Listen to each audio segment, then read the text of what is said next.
हरे कृष्णा, राधे राधे। हम सभी साधक श्री चैतन्य महाप्रभु की चरितावली श्रवण कर रहे हैं। प्रसंग है दक्षिण यात्रा का विचार। महाराज प्रताप रुद्र से सार्वभौम भट्टाचार्य कह रहे हैं, मैंने कितनी स्तुति ना की, कितना व्यंग न बोला, कितनी बार प्राण छोड़ने की धमकी न दी, उनके चरण धरकर कितना नहीं रोया, परंतु फिर भी वे चले ही गए। इसलिए महाराज, मेरी तो समझ में यह बात आई है कि जो स्वभाव से ही महान पुरुष हैं, उनके निग्रह और अनुग्रह दोनों ही समान हैं। सचमुच महापुरुषों का स्वभाव बड़ा ही विलक्षण होता है। इनके सभी काम, सभी चेष्टाएं, सभी व्यवहार लोकोत्तर ही होते हैं। इनमें सभी वैषम्य गुणों का समावेश पाया जाता है। इनका हृदय अत्यंत ही प्रेममय होता है। एक बार जिसके ऊपर इनकी कृपा हो गई, जिसने एक क्षण को भी इनकी प्रसन्नता प्राप्त कर ली, बस समझो कि संपूर्ण जीवन पर्यंत उनके लिए इन महापुरुषों के हृदय में स्थान हो गया। इनका प्रणय स्थायी होता है और कभी किसी पर दैववशात इन्हें क्रोध भी आ गया तो वह पानी की लकीर के समान होता है। जिस समय आया उसी समय नष्ट हो गया। इतने पर भी ये अपने जीवन को संग से रहित बनाए रहते हैं और त्याग की मात्रा इनमें इतनी अधिक होती है कि वे प्यारे से प्यारे को भी क्षणभर में शरीर से परित्याग कर सकते हैं। इन्हीं सब बातों को देखकर महाकवि भवभूति ने कहा, वज्रादापि कठोराणि मृदुनि कुसुमादपि, अर्थात ये पुष्प से भी अधिक मुलायम होते हैं, भक्तों की तनिक सी प्रार्थना पर पिघल जाते हैं और समय पड़ने पर कठोर भी इतने हो जाते हैं कि वज्र भी इनके सामने अपनी कठोरता में कम ठहरता है। ऐसे महापुरुषों का जो अनुकरण करना चाहते हैं, उनके पीछे दौड़ना चाहते हैं, उनके व्यवहारों की नकल करना चाहते हैं, वे पुरुष धन्यवाद के पात्र तो अवश्य हैं, किंतु ऐसे विरले ही होते हैं। इन स्वेच्छाधारी स्वच्छंदगति महानुभावों का अनुकरण या अनुसरण करना हंसी खेल नहीं है। ये अपने निश्चय के सामने किसी के आग्रह की, किसी की अनुनय विनय की, किसी की प्रार्थना की परवाह ही नहीं करते। जो निश्चय हो चुका सो हो चुका। साधारण लोगों के स्वभाव में और महापुरुषों के स्वभाव में यही तो अंतर है, यही तो उनकी महानता है। इसी से तो वे जगत वंदन बन सकते हैं। महाप्रभु का हृदय जितना ही कोमलाति कोमल और प्रेमपूर्ण था, उनका निश्चय उतना ही अधिक दृढ़, अटल और असंदिग्ध होता था। वे अपने सत्य संकल्प के सामने किसी की परवाह नहीं करते थे। माघ मास के शुक्ल पक्ष में कटवा से संन्यास दीक्षा लेकर महाप्रभु श्री अद्वैताचार्य के घर शांतिपुर में आए थे। वहाँ 8 या 10 दिन रहकर फिर आपने पुरी के लिए प्रस्थान किया और मार्ग के सभी पुण्य तीर्थों को पावन बनाते हुए फाल्गुन मास में श्री नीलांचल में पहुँचे।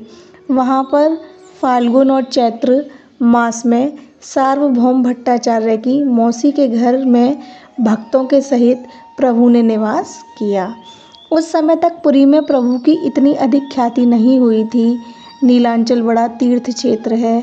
नित्य प्रति सैकड़ों साधु महात्मा वहाँ आते जाते रहते हैं। वहाँ कौन किसकी परवाह करता है। जब सार्वभौम भट्टाचार्य जैसे प्रकांड पंडित प्रभु के पाद पद्यों के शरणापन्न हुए, तब तो लोगों का झुकाव कुछ कुछ प्रभु की ओर हुआ। वे परस्पर एक दूसरे से प्रभु के संबंध में आलोचना प्रत्यालोचना करने लगे। संसारी लोगों का स्वभाव होता है कि वे जहाँ तक हो सकता है किसी को बढ़ने नहीं देते। उसकी निंदा करके, उसे चिढ़ा के अथवा संसारी प्रलोभन देकर शक्ति भर नीचे ही गिराने का प्रयत्न करते हैं। वे जब तक पूर्ण रीत्या विवश नहीं हो जाते, तब तक किसी भी मान प्रतिष्ठा अथवा पूजा अर्चा नहीं करते। जब उसके असहाय तेज को सहन करने में असमर्थ हो जाते हैं, तो अंत में उन्हें उसकी प्रतिष्ठा करने के लिए विवश हो जाना पड़ता है और फिर वे उसकी पूजा प्रतिष्ठा और प्रशंसा किए बिना रह ही नहीं सकते। महाप्रभु जन संसद से पृथक एकांत में बिना किसी प्रदर्शन के गोप्य भाव से भक्तों के सहित रहते थे। किंतु कूड़े के अंदर छिपे हुए अग्नि कब तक अप्रकट रह सकती है। धीरे धीरे लोग महाप्रभु के दर्शनों के लिए आने लगे। तभी महाप्रभु ने दक्षिण देश के तीर्थों में परिभ्रमण करने का विचार किया। उनकी इच्छा थी कि सन्यासी के धर्म के अनुसार हमें कुछ काल तक देश विदेशों में भ्रमण करना चाहिए। यही प्राचीन ऋषि महर्षियों का सनातन आचार है। यह सोचकर प्रभु ने अपनी इच्छा भक्तों पर प्रकट की। सभी प्रभु के इस निश्चय को सुनकर अवाक रह गए। उनमें से नित्यानंद जी बोल उठे, प्रभु आप तो यह निश्चय करके आए थे कि हम नीलांचल में ही रहेंगे। सभी भक्तों को भी आप इसी प्रकार का आश्वासन दे आए थे, किंतु अब आप यह कैसी बातें कर रहे हैं। आपके सभी कार्य अलौकिक होते हैं।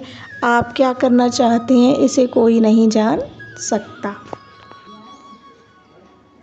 आपके मनोगत भावों को समझ लेना मानवीय बुद्धि के परे की बात है। आप सर्वसमर्थ हैं, जो चाहें सो करें, किंतु पुरी जैसे परम पावन क्षेत्र को परित्याग करके आप दक्षिण की ओर क्यों जाना चाहते हैं। महाप्रभु ने कुछ सोचकर कहा, हमारे ज्येष्ठ बंधु महामहिम विश्वरूप जी दक्षिण देश की ही ओर गए थे।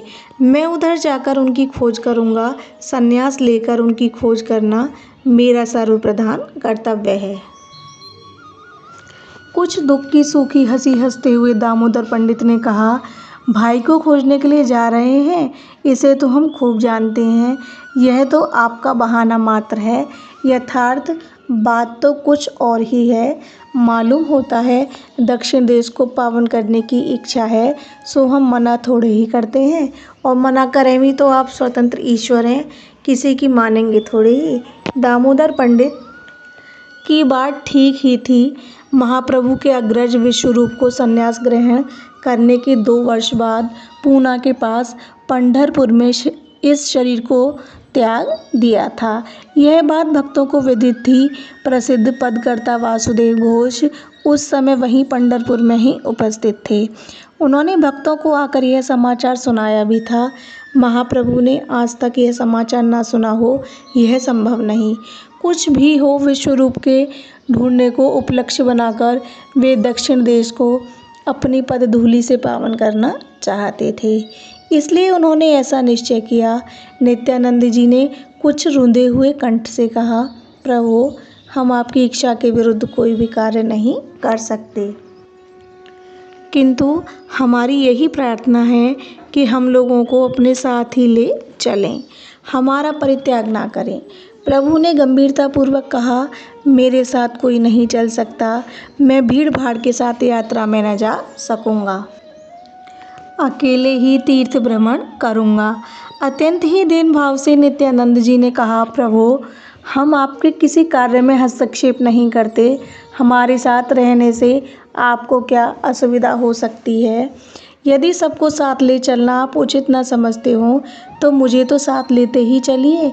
मैंने दक्षिण के सभी तीर्थों की यात्रा की है। सभी स्थान, सभी रास्ते, सभी तीर्थ और देवालय मेरे देखे हुए हैं। मेरे साथ रहने से आपको किसी भी प्रकार का विक्षेप न होगा। महाप्रभु ने कुछ बनावटी उदासीनता सी प्रकट करते हुए व्यंग के साथ कहा, श्रीपाद आप मेरे ऊपर वैसे ही कृपा बनाए रखें। आपको साथ लेकर तो मैं यात्रा कर चुका। आपका प्रगाढ़ स्नेह मुझे आगे बढ़ने ही न देगा। आप मुझे जो समझते हैं वास्तव में वह मैं हूँ नहीं। इसलिए मेरे और आपके बीच में यह बड़ा भारी मतभेद है। प्रभु ने हंसते हुए कहा, गुरु महाराज आपकी तो दूर से ही चरण वंदना करनी चाहिए। अभी तक मैं आपके कठोर नियम वाले स्वभाव से एकदम अपरिचित था। वैसे कहने के लिए तो मैंने संन्यास धारण कर लिया है, किंतु भगवत भक्त प्रेमियों की उपेक्षा मुझसे अब भी नहीं की जाती। उनके प्रेम के पीछे मैं नियम उपनियमों को अपने आप ही भूल सा जाता हूँ। आप इससे समझते हैं कि मैं धर्म विरुद्ध काम करता हूँ। आप कठोर नियमों के बंधन में ही मुझे जकड़े रहने का उपदेश किया करते हैं। मुझे शरीर का भी तो होश नहीं रहता, फिर आपके कर्कश और कठोर नियमों का पालन मैं किस प्रकार कर सकूँगा। इसलिए आप मेरे स्वतंत्र व्यवहार को देखकर सदा मुझे टोकते रहेंगे। यह मेरे लिए असहाय होगा, इसलिए मैं अकेला ही जाऊँगा। धीरे से डरते डरते जगदानंद जी ने पूछा, प्रभु, यह तो हम आपकी बातों के ढंग से ही समझ गए कि आप किसी को भी साथ न ले जाएंगे, किंतु जब प्रसंग छिड़ ही गया है तो मैं यह भी जानना चाहता हूँ कि मेरा परित्याग किस दोष के कारण किया जा रहा है। प्रभु ने जोरों से हंसते हुए कहा, और किसी को तो साथ ले भी जा सकता हूँ, किंतु जगदानंद जी को साथ ले जाना तो मैं कभी भी पसंद ना करूँगा। जब तक इनकी इच्छा के अनुसार मैं व्यवहार करता हूँ तब तक तो ये प्रसन्न रहते हैं। जहाँ इनके मनोभावों में तनिक सी भी ठेस लगी, ये फूलकर कुप्पा हो जाते हैं। इनकी मनोवांछा को पूर्ण करना मेरी शक्ति के बाहर की बात है। इनके मनोकुल बर्ताव करने से तो मैं संन्यास धर्म का पालन कर ही नहीं सकता। ये मुझे खूब बढ़िया पदार्थ खाते देखकर सुखी होते हैं, मुझे अच्छे वस्त्रों में देखना चाहते हैं, मैं खूब सुंदर शैया पर शयन करूं, तब ये प्रसन्न होते हैं। मैं संन्यास धर्म के विरुद्ध संसारी विषयों का उपभोग कभी कर नहीं सकता, इसलिए इनके साथ से तो अकेला ही अच्छा हूँ। इतना कहकर प्रभु मुकुंद के मुख की ओर देखने लगे। मुकुंद चुपचाप बैठे थे, उनकी आंखों में लबालब जल भरा हुआ था, किंतु वह बाहर नहीं निकलता था। प्रभु की ममता भरी चितवन से वह जल अपने आप ही आँखों की कोरों द्वारा बहने लगा। प्रभु ने ममत्व प्रदर्शित करते हुए कहा, कहो, तुम भी अपना दोष सुनना चाहते हो। महाप्रभु के पूछने पर भी मुकुंद चुपचाप ही अश्रु बहाते रहे। उन्होंने प्रभु की बात का कुछ भी उत्तर नहीं दिया। तब नित्यानंद जी की ओर देखते हुए प्रभु कहने लगे, मुकुंद का स्वभाव बड़ा ही कोमल है। स्वयं तो ये भारी कष्ट सहिष्णु है, किंतु दूसरों के कष्ट को नहीं देख सकते। विशेषकर मेरे शरीर के कष्ट से तो ये क्षुभित हो उठते हैं। इन्हें मेरे संन्यास के नियमों की कठोरता असहाय मालूम पड़ती है। ये मेरी पैदल भ्रमण, कम वस्त्रों में निर्वाह, त्रिकाल स्नान, भिक्षान्न से उदरपूर्ति और जहाँ स्थान मिल गया वहीं पड़े रहने वाले नियमों से मन ही मन दुखी रहते हैं। यद्यपि ये मुख से कुछ भी नहीं कहते, किंतु इनके मनोगत भाव मुझसे छिपे नहीं रहते। इनके मानसिक दुख से मुझे भी क्लेश होता है। मैं अपने नियमों को छोड़ न सकूँगा, ये अपने कोमल स्वभाव को कठोर बना न सकेंगे, इसलिए इन्हें साथ ले जाना मेरे लिए असंभव है।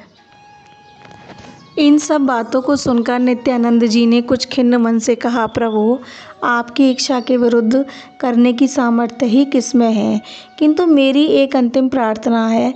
इसके लिए मैं बार बार चरणों में प्रार्थना करता हूँ कि इसे आप अवश्य स्वीकार करेंगे। प्रभु ने अत्यंत ही ममता प्रदर्शित करते हुए कहा, श्रीपाद, आप यह कैसी बात कर रहे हैं। आप तो मेरे पूज्यमान और गुरुतुल्य हैं। आपकी आज्ञा का मैं कभी उल्लंघन कर सकता हूँ। आप सूत्रधार हैं, मैं तो आपका नृत्य करने वाला पात्र हूँ। जैसे नचाना चाहेंगे वैसे ही नाचूंगा। बताइए क्या कहते हैं। नित्यानंद जी ने अत्यंत ही करुण स्वर में कहा, आप अकेले ही यात्रा में जाएंगे, इससे हमें असहाय दुख होगा। हम में से किसी को आप साथ ले जाना ना चाहें तो ये कृष्णदास नाम के ब्राह्मण हैं। कटवा के समीप ही इनका जन्म स्थान है। ये स्वभाव के बड़े ही सरल हैं, सेवा करने में बड़े ही प्रवीण हैं। प्रभु के पाद पद्यों में इनका दृढ़ अनुराग है। ये साथ में रहकर प्रभु की सब प्रकार सेवा करेंगे।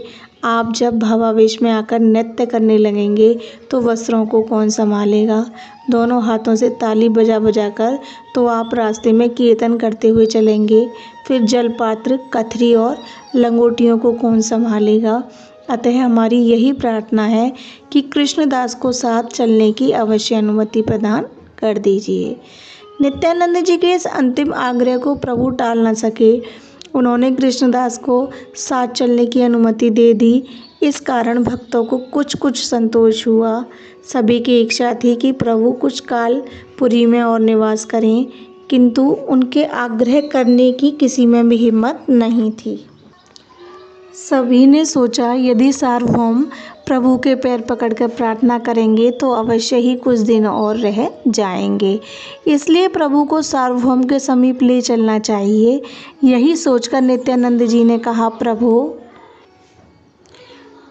भट्टाचार्य सार्वभौम से भी तो इस संबंध में परामर्श कर लेना चाहिए, देखें वे क्या कहते हैं। यह सुनकर प्रसन्नता प्रकट करते हुए प्रभु ने कहा, अच्छी बात है, चलिए सार्वभौम से भी इस संबंध में कुछ पूछ लें। इतना कहकर प्रभु भक्तों के सहित सार्वभौम के घर की ओर चले। यह प्रसंग अब यही विश्राम लेता है। हरे कृष्णा, राधे राधे।